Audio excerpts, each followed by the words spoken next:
வணக்கம். வீரயுக நாயகன் வேள்பாரி வள்ளியை தேடி. செழித்து வளர்ந்திருந்த புற்கள் தோல் அளவுக்கு இருந்தன.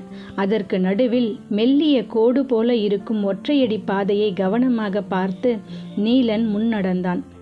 சிறிது நேரம் எந்த பேச்சும் எழாமல் இருந்தது. சூரியன் காரமலையின் பின்புறம் இடுப்பளவுக்கு இறங்கியிருந்தான். வலி சற்று குறைந்தது போல் இருந்தது. கபிலர் பேச்சை தொடங்கினார். இந்த காட்டில் எவ்வளவோ அழகான வடிவு கொண்ட வாசனை பூக்கள் இருக்கின்றன. அவற்றை எல்லாம் விட்டுவிட்டு பனம்பூவை ஏன் பரம்பு நாட்டின் குலச்சின்னமாக ஆக்கினார்கள்? பனம்பூ வெறும் அழகு அல்ல, ஆயுதம். அது ஆயுதம் மட்டுமல்ல, பேரழகு. இந்த மலைத்தொடரெங்கும் அலைந்து திரியும் வேளிர் மக்கள் பனம்பூவின் குருத்து ஒன்றை எப்போதும் தங்கள் இடுப்பில் செருகி வைத்திருப்பார்கள். குட்டையில் தேங்கி கிடக்கும் நீரில் விஷம் ஏறி இருக்கும். அலைந்து திரிபவர்களுக்கு தாகம் எடுத்தால் எந்த குட்டை நீரிலும் பனங்குருத்தை போட்டு சிறிது நேரம் கழித்து அந்த நீரை அருந்துவார்கள். எவ்வித விஷமும் தாக்காது. அது ஒரு விஷமுறி.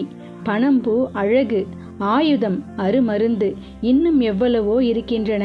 பேசிக்கொண்டே நடையின் வேகத்தை கூட்டினான் நீலன்.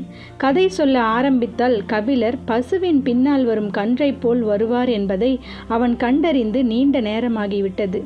பரம்பு மலையின் பனை மரத்து கல்லை அருந்தியிருக்கிறீர்களா? இல்லை, இன்னும் சற்று விரைவாக நடந்தால் இன்றே அருந்தலாம். கபிலர் நீண்ட நேரம் கழித்து வலி மறந்து சிரித்தார். கல்லை சொல்லி இழுக்கிறான் என தெரிந்தது. ஏன், நேரம் கழித்து போனால் கல் தீர்ந்து விடுமா? இறக்கப்பட்ட கல்லுக்கு ஒரு நேரம் இருக்கிறது. கல் மதப்பேறி திரண்டிருக்கும் போது அருந்த வேண்டும். அப்போதுதான் கீழ் நாக்கில் இருந்து உச்சந்தலைக்கு பாய்ந்தோடி கிறங்கச் செய்யும். நேரம் தவறினால் அந்த ஆட்டம் தவறும். உன் பேச்சே கல்லூரி கிடக்கிறதே. நான் சிறுவன். நீங்கள் பாறையோடு அமர்ந்து கல் அருந்த வேண்டும். மஞ்சள் கொடியிலிருந்து இறங்கும் சாற்றை துளி துளியாக இறக்கி சுண்ணத்தின் அளவை கூட்டி குறைத்து கல்லுக்குள் இருக்கும் போதைக்கு வித்தை காட்டுவான் பாரி. அவனோடு அமர்ந்து கல் அருந்தும் நாள்தான் வாழ்வின் திருநாள். கபிலர் வாஞ்சையோடு அவனை பார்த்தார். கல்லையும் மிஞ்சிய இடத்தில் பாரியை வைத்திருக்கிறானே என யோசிக்கையில் நீலன் தொடர்ந்தான். பெருங்குடி பாணன் ஒருவன் பாரியை பனையன் மகனே என வர்ணித்து பாடியுள்ள பாடலை கேட்டிருக்கிறீர்களா? இல்லை. முழுநிலா நாளில் அந்த அரிய காட்சியை காண வேண்டுமே. ஆதிமலை அடிவாரம் ஊர் மன்றலில் எல்லோரும் திரண்டிருக்க பேரியாழ் மீட்டி பறை முழங்கி பனையன் மகனே பனையன் மகனே என பாடலை பாடத் தொடங்கினால் பரம்பு நாடே எழுந்து ஆடும். சொல்லும்போதே துள்ளி குதித்தான் நீலன். தனி ஒரு வீரன் நாட்டை ஆளும் தலைவனை இவ்வளவு நேசிப்பதா? பிற நாட்டில் அரசனுக்கும் அரச தொழில் செய்யும் வீரர்களுக்கும் குடிமக்களுக்கும் இடையே இல்லாமல் போன அன்புமயமான ஒரு அடிச்சரடு பரம்பு நாட்டில் இருப்பதை பார்த்தார் கபிலர். இதுதான் குலவழியில் நடக்கும் ஆட்சிக்கும் பிற அரசாட்சிகளுக்கும் உள்ள வேறுபாடு என நினைத்தபடி கபிலர் கேட்டார். உனக்கு பாடத் தெரியுமா? பரம்பை பற்றியும் பாரியை பற்றியும் இன்று முழுவதும் பாடிக்கொண்டே இருப்பேன். அது மட்டுமல்ல, எங்கள் குலப்பாடலும் எனக்கு தெரியும். உனது குலப்பாடல் இருக்கட்டும், பாரியின் குலப்பாடல் உனக்கு தெரியுமா? தெரியும். மாவீரன் எவ்வியிடம் இருந்து அது ஆரம்பிக்கிறது. அதை பாடுவாயா? நான் பாணனும் அல்ல, பாரியின் குலத்தவனும் அல்ல. எனவே நான் அதை பாடுவது முறையும் அல்ல. இவ்வளவு நேரம் பேசி வந்த நீலனிடமிருந்து முதன் முறையாக ஒரு தகவல் கபிலருக்கு கிடைத்தது. பரம்பு மலையில் பாரியின் குலமக்கள் மட்டும் அல்ல, வேறு குலத்தவரும் இருக்கிறார்கள் என்று. குலத்தலைவன் ஆளும் நாட்டில் வேறு குலத்தவர்கள் இருப்பது இல்லை. அப்படியே இருந்தாலும் மரத்துக்குள் நெருப்பு மறைந்திருப்பதைப் போல ஆள்வோருக்கான ஆபத்து அதற்குள் மறைந்திருக்கும். யோசித்தபடி வந்து கொண்டிருந்த கபிலரின் நடை சற்றே பின்தங்கியது. விரைந்து வாருங்கள் என்றான் நீலன். இந்த தர்பை புற்களின் சுனை மேலெல்லாம் அறுக்கிறது, அதுதான் என்று சமாளிக்க ஒரு காரணத்தை சொன்னார். இந்த புற்களுக்கு என்ன பெயர் சொன்னீர்கள்? தர்பை புற்கள். சேரன் வேள்வி நடத்திய போது அந்தணர்கள் இது போன்ற தர்பை புற்களை கொண்டுதான் சடங்குகளை செய்தார்கள். நாங்கள் இதை நாக்கறுத்தான் புல் என சொல்வோம். அப்படியா? இது யாருடைய நாக்கை அறுத்தது? ஏன் இந்த பெயர்? அது முருகனின் காதலித்த போது நடந்த நிகழ்வு. கல்லின் சுவையை விட களிப்பூட்டக்கூடியது அல்லவா காதலின் சுவை? அதுவும் முருகனின் காதல் கதையை காலம் முழுவதும் கேட்டுக்கொண்டே இருக்கலாமே. சொல் என்றார் ஆர்வத்துடன். எனது காதலியை பார்க்க ஒரு குன்று தாண்டி போவதையே இவ்வளவு தொலைவா என கேட்டவராயிற்றே. முருகனின் கதையை கேட்டால் இங்கேயே மயக்கமடைந்து விடுவீர்கள். ஏற்கனவே எனக்கு சற்று மயக்கமாகத்தான் இருக்கிறது.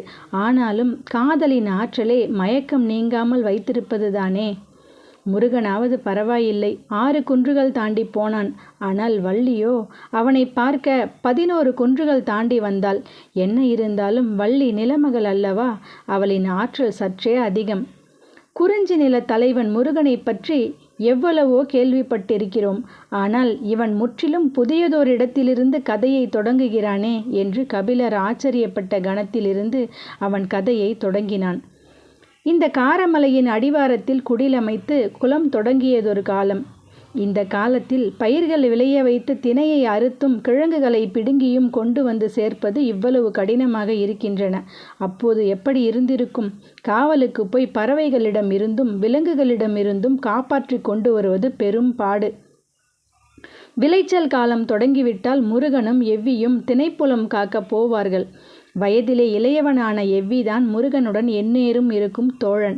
கீழ்மலையின் விளைச்சலை பாதுகாத்து கொண்டு வந்து சேர்ப்பது அவர்களின் வேலை. அந்த ஆண்டு பயிர்கள் மிகவும் செழித்து வளர்ந்திருக்கின்றன. பயிர்கள் முற்றத் தொடங்கும் போதுதான் வேலையின் கடினம் தெரிய ஆரம்பிக்கும். மானும் மிலாவும் கிளியும் குருவிகளும் இன்னும் பிற உயிரினங்கள் எல்லாம் பயிர்களை மேய பகலிலே வரும். யானைகளும் பன்றிகளும் இரவு வரும். இவற்றிடம் இருந்து விளைச்சலை காக்க வேண்டும். வயலுக்கு நடுவே புன்னை மரத்தில் பரணமைத்து தட்டை, தழல், கவன் என பல கருவிகளை வைத்து விதவிதமாக ஓசை எழுப்பி விளைச்சலை பாதுகாத்தனர். இரவு பகலாக கண்விழிப்போடு இருக்க வேண்டும். காட்டிலே கிடைக்கும் தேனையும் கிழங்கையும் தின்று கொண்டு பல நாட்கள் இருவரும் பரணிலே தங்கியிருந்தனர். ஒரு நாள் காலை காட்டுப்பன்றி கூட்டம் ஒன்று உள்நுழைந்து விட்டது.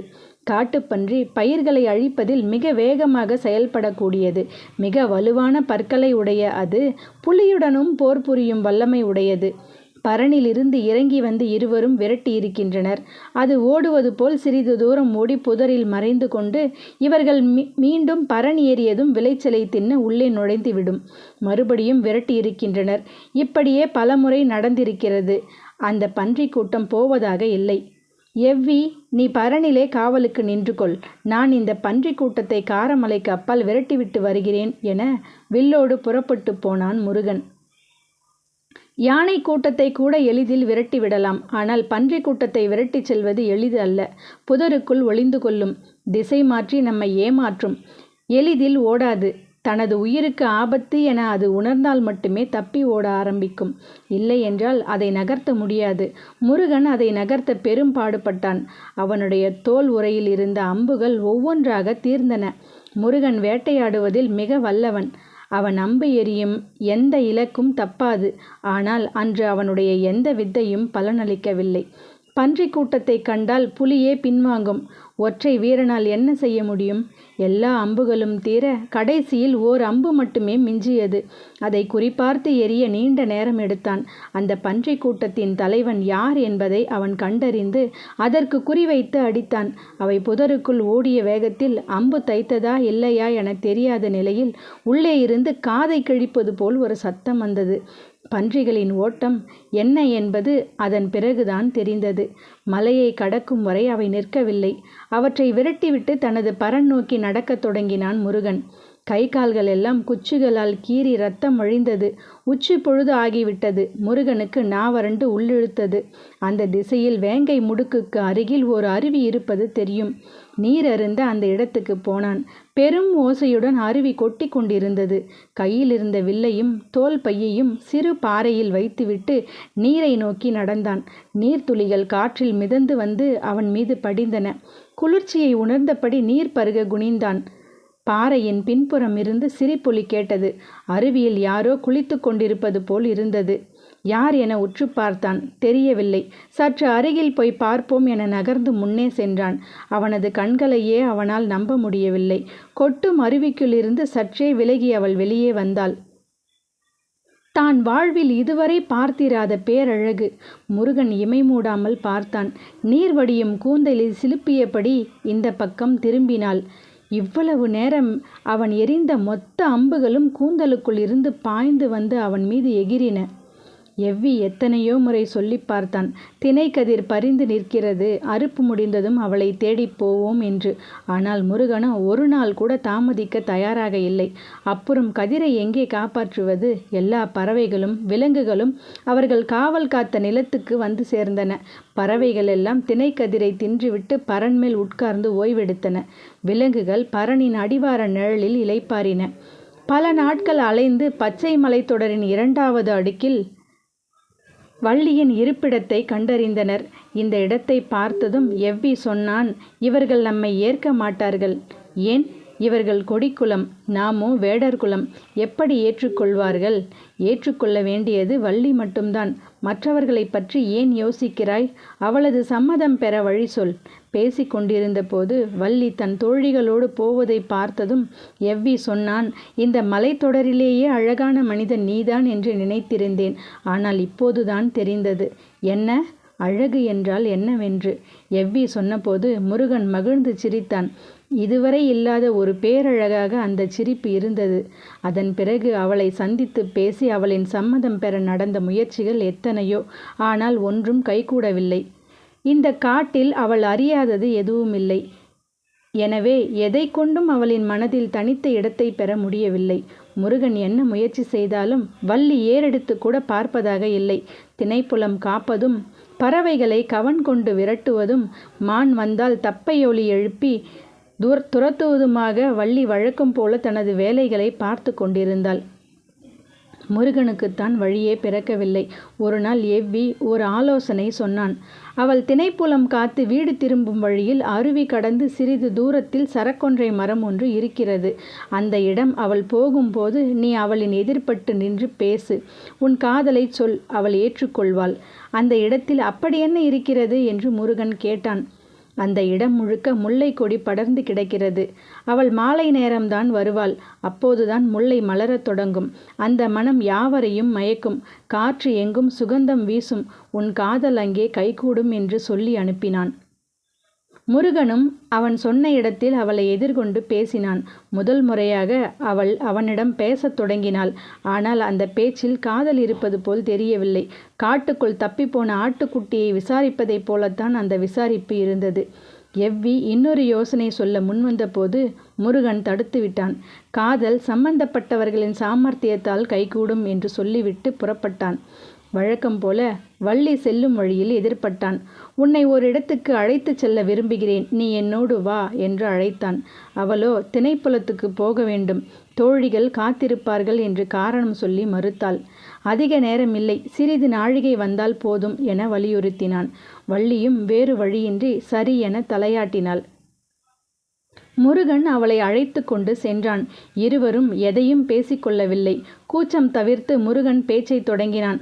உன் தாய் வள்ளிக்கிழங்கு எடுக்கப் போன இடத்தில் இடுப்பு வலி கண்டு உன்னை ஈன்றெடுத்ததால் வள்ளி என பெயர் வைத்தார்களாமே.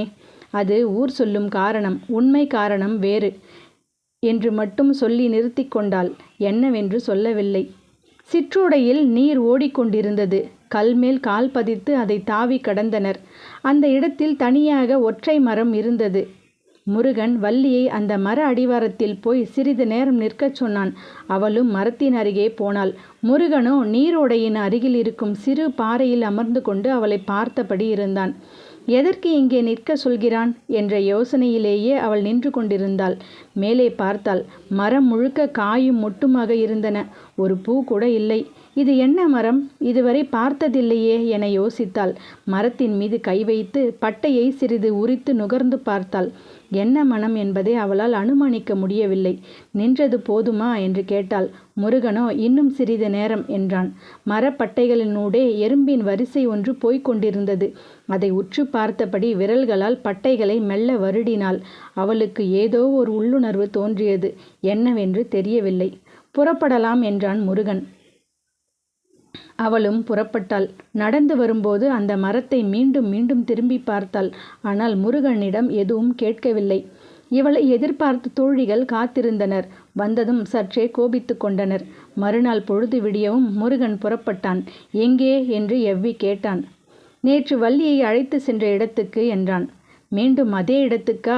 ஆம், காரணத்தை வந்து சொல்கிறேன் என்று சொல்லிவிட்டு புறப்பட்டவன், புதிய பரண் ஒன்று அமைத்து வை, நான் திரும்பி வரும்போது வள்ளியும் உடன் வருவாள் என்று சொல்லி சென்றான். எவ்வி ஆச்சரியத்தோடு பார்த்தான்.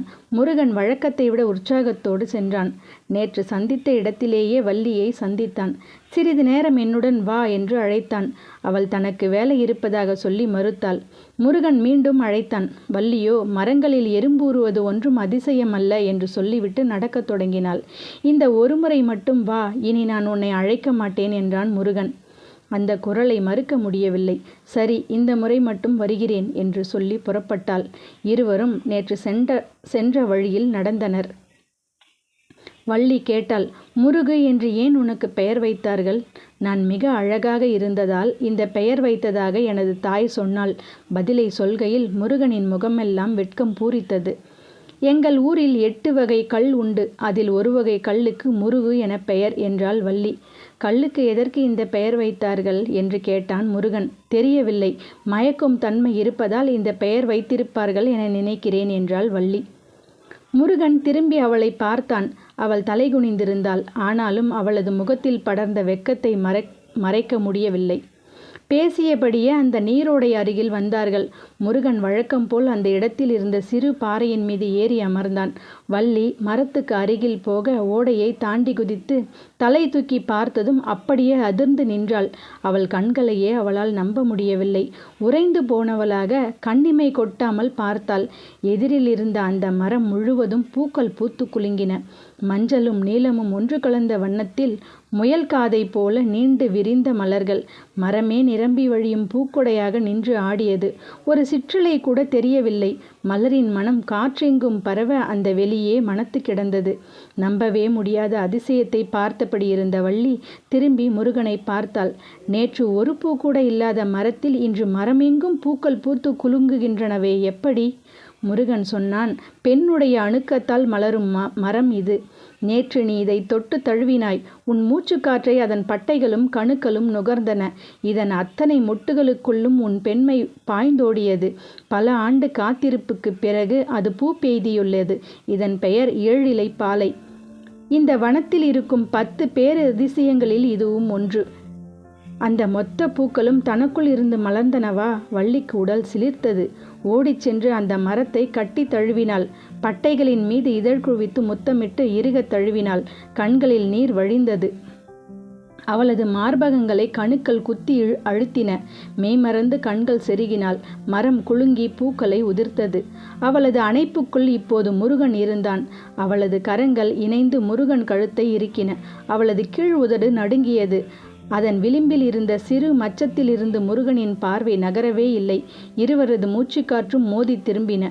காதல் அனல் அடிக்க 7 இலை பாலையும் சூடேறியது. பூக்கள் சொரிந்து அவர்களது உடல்கள் மூடின. ஆனாலும் உடலுக்குள் மலர்ந்து கொண்டே இருந்தன. நன்றி.